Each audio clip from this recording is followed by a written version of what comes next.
Minimalism is the movement that encourages you to live with less. Less stuff, less possessions, less clutter, and find more joy and more time to focus on what matters.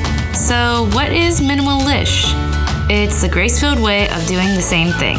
Sustainable, realistic minimalism that actually makes sense for your life. The Minimalish Podcast is here to help you make life lighter, realistically. I'm your host, Desiree, and my passion is to help you create room for what matters to you by cutting the clutter and excess stuff in your home and your life.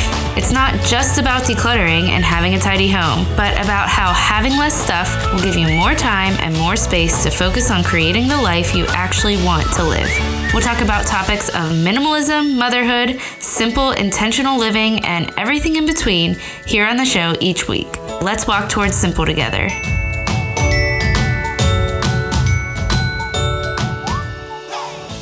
Welcome to this bonus episode of Minimalish. I want to speak to you on this subject of what to do when you feel like you're always cleaning up, but your house is never clean, and your whole life is just feeling like it is, you are the housekeeper of the home. That's all you do. It's such a mom struggle. And if you feel like, this is just what mom life is about, let's talk about that. Let's talk about this. I would be so cranky if I was always cleaning up. And I've been there, and I was cranky, and I was not the best version of myself. So if you feel like you're always cleaning up, and you feel like this is a struggle of yours, and something you do not want to be doing at all times of the day, and it stresses you out, then let's figure out how to change that. So I have some kind of actionable steps for you. But before we get to that, I want to start with a question. What are you making excuses about right now? I talked about morning routines a couple of weeks back, and I've just had this theme, for a long time that I've talked about, but recently I've talked about it a little bit more, that we can make time for ourselves, and as moms, it's something that we really need to think about doing. But I've gotten a little bit of pushback that, this isn't that easy. It's, to make time for yourself or to make time for something that's important to you. It's just not easy. But here's the thing, it's not easy. I totally know that and I feel that. That's why I want to push back a little bit as well. I invite pushback and I invite differing opinions, and in this particular situation, there are different perspectives, and there always are, and there are different situations. But I want to push back on the pushback because I think as moms, we're just so deeply rooted in this guilt culture. We're so deeply rooted in the culture that says moms have to take care of the family fully and do nothing else, or there's guilt around when they're doing other things, especially if that thing is something that the mom actually wants to do or cares about doing or feels passionate or called to. We're so deeply rooted in the martyrdom culture of motherhood that says, yep, motherhood is just hard. You're just going to have to get lost in it. You've got to give up your whole self, and you've got to replace your own passions and your own interests and your own hobbies with the title of mom. I do not believe that is true. But we just welcome that narrative into our lives. We complain that that's our situation. We just keep living it anyways. And mother is not meant to be a title that replaces your old titles. I believe it's meant to be this beautiful title that you add to your life and that enriches it. And yes, it's hard. I get that. But the same goes for when we're talking about a totally cluttered home. We believe the narrative kind of like this. Well, if you have kids, your home is just going to be a mess, so you might as well just live in a disaster of a house and then make it your pursuit to clean up all day long for the next 18 years until your kids move out. And that's just the life you're going to live if you want your house to be clean. If not, just let it be in shambles at all times because kids are just going to be a mess. Your home is going to be cluttered. That's just life with kids. These lies are the reason I was literally afraid to become a mom. The martyrdom motherhood narrative and this idea that just let your kids take over your home and you just have no more freedom and no more happiness in your life, that narrative, it is out there. And of course there is a different narrative being told, but I feel like this negative narrative of motherhood and parenthood is the one that's being painted so often. And I was afraid to become a mom because of it. I know that right now, I have one child and you might have 3 or 7 or 15. But here's the thing. It doesn't matter because other moms who have 3 or 7 or 15 kids have decluttered their homes. They've made time for the things that they care about. And they've made time for just a little bit of peace in their day. And, other moms who have one kid like me, they are on the struggle bus too and saying that they don't have time to declutter and saying that they don't have time for themselves. So it doesn't matter how many kids you have. It matters that you are in control of your life and the story that you are telling. And it matters if you believe that or if you believe a different story, that you have no control over this narrative of martyrdom motherhood, this narrative that your house is just going to be a wreck all the time, and you just believe that and you accept it, and that's the life you're going to live for the next however many years that you have kids living in your home. So I want to echo what Joshua Becker said in the interview in my last episode, and if you haven't listened to it yet, you need to go listen to that. He said, if you want to find an excuse for something, you'll find one. And that's not a new idea, you've probably heard that before. If you want to keep believing you're stuck, and if you want to keep believing you don't have time to declutter, then you will. You'll believe that, and that's how you'll live. Or you could change your story. Here's the thing. I had 3 part-time jobs and a newborn when we decluttered our entire home. And my husband was working full-time and he was coaching wrestling, which takes up a whole lot of time, on top of his full-time job. Ask your spouse or partner to help watch the kids.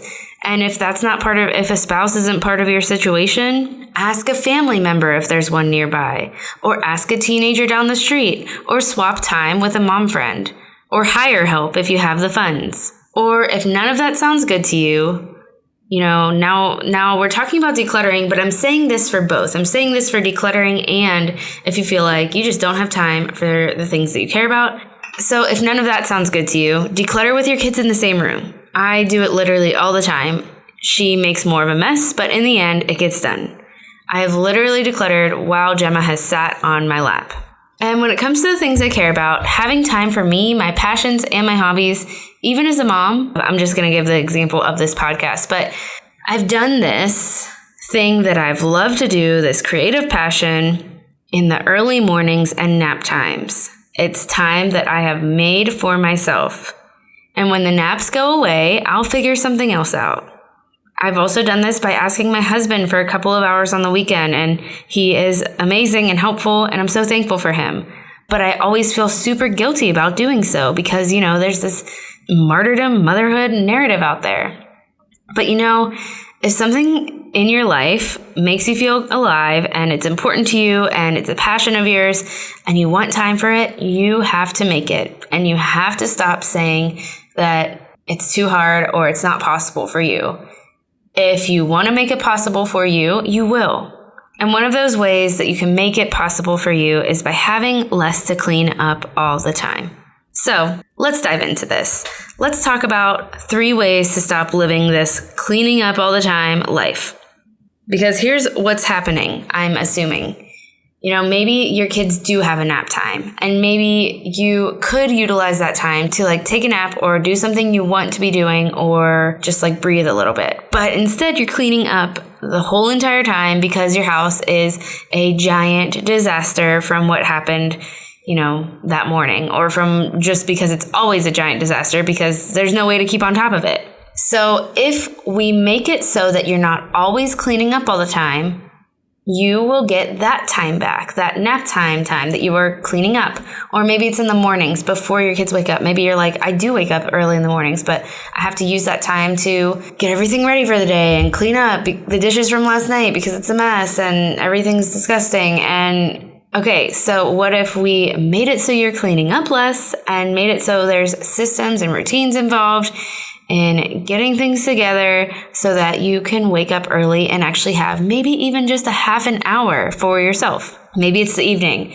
Maybe when your kids go to bed, you spend all this time cleaning up. You can't even spend time with your spouse because there's such a mess. So here's what we're going to do. We're going to try to get back that time. And the first way to do that is to, you might have guessed this, declutter your home. Less stuff means less to clean up. That's just a real truth.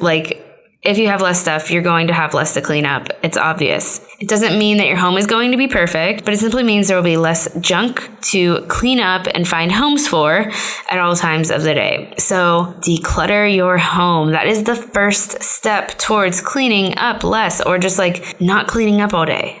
Declutter your home fully, like from top to bottom. Begin today and keep going with whatever time you have in each day or weekly or whatever that looks like for you. Whatever you do not make an excuse about it, because if it's important to you, if this life-sucking, cleaning up all the time struggle is something you want to get rid of, you will make time for it. The rest of these tips follow decluttering. So you have to declutter first. That's my main tip. That's just what you need to do. If you want to stop cleaning up all the time, you have to declutter. So my next tip after decluttering is to invite the mess. You need to breathe a little bit. You need to stop cleaning up all the time. Kids make messes. Messes are a part of childhood. Give them less to make messes with, and they'll still make messes. And if we are so busy trying to avoid these messes or clean them up with every living second, we'll never live our lives and we'll miss out on fun experiences with our kids, like baking something together. Also, if a kid is making a mess, oftentimes that means they're entertaining themselves, which means more time for mom to breathe a little. So invite the mess and stop cleaning up after it every second of the day. So that's literally my first tip. After decluttering, just stop cleaning up all the time. And definitely you'll want to declutter before you take this strategy to heart, because if you just invite the mess in a cluttered home, it's going to be extremely hard to manage. Okay, number 2. So we want our homes to be peaceful. So if we're inviting the mess, how do we do that? Enlist the help of your kids. Teach them from super young. I mean, I can't really follow this suggestion, but I do put my almost 2-year-old to work. I have her throw things away for me. She pretends to help me clean. She puts dishes away and she helps me unload the dishwasher. I know that sounds like, how is that even possible? I have some low shelves where she keeps her own stuff and she helps me put away the dishes. She helps me put away her dishes there. If you do have kids who are old enough and they aren't helping, make that happen. Just add a chore chart to your life. Enlist your kids to help, because it is important that they learn how to take care of the home too. Number 3, and another way that we keep our homes peaceful while inviting the mess and while not cleaning up all the time, is to just tidy up a couple times a day. So do a surface tidy. And along with this, you can also just have like a cleaning routine so that you know what you are going to do each day or on the weekends or however you do it. So live in those little messes throughout the day and then tidy them up either in the middle of the day or at night or both. If you stay at home, then do a quick tidy in the middle of the day, either before you leave the house or before nap time if your kids nap. If you're not home all day, if you work out of the home, tidy up quick after breakfast, if there's time, so you won't have to come home to a mess. For all moms, I think the most important time to do this quick tidy is in the evening. And once you get used to this, it's going to be something that does not take a lot of time. I think it takes me 20 minutes max. Like if our house somehow, got more messy than usual. And if I've used a lot of dishes for dinner. So I religiously follow this evening tidy routine. I call it a reset, and it's part of my daily cleaning routine, which you can get a full explanation of and a 3-day free mini course at DesireeAndrews.com/cleaning routine. So if you want to know more about that, I also talked about it on a podcast episode a while ago. But these little nighttime tidies and nap time tidies, they help me embrace the mess throughout the day, because I know that at the end of the day, all will be peaceful, so I can enjoy my evening and enjoy a peaceful morning before my daughter wakes up. So I really, really, really recommend just not feeling like you have to pick up things all day, but instead dedicating these short 10 to 15 minute bursts of tidying a couple of times a day. Let's talk about what resets are really quickly, because I've had several people ask me that question when I talk about them on Instagram. First of all, the idea did not come from myself. There's nothing new under the sun. I got this idea from Lauren at An Organized Life on Instagram, and she was on episode 16 of the podcast as well. So you need to go back and listen to that.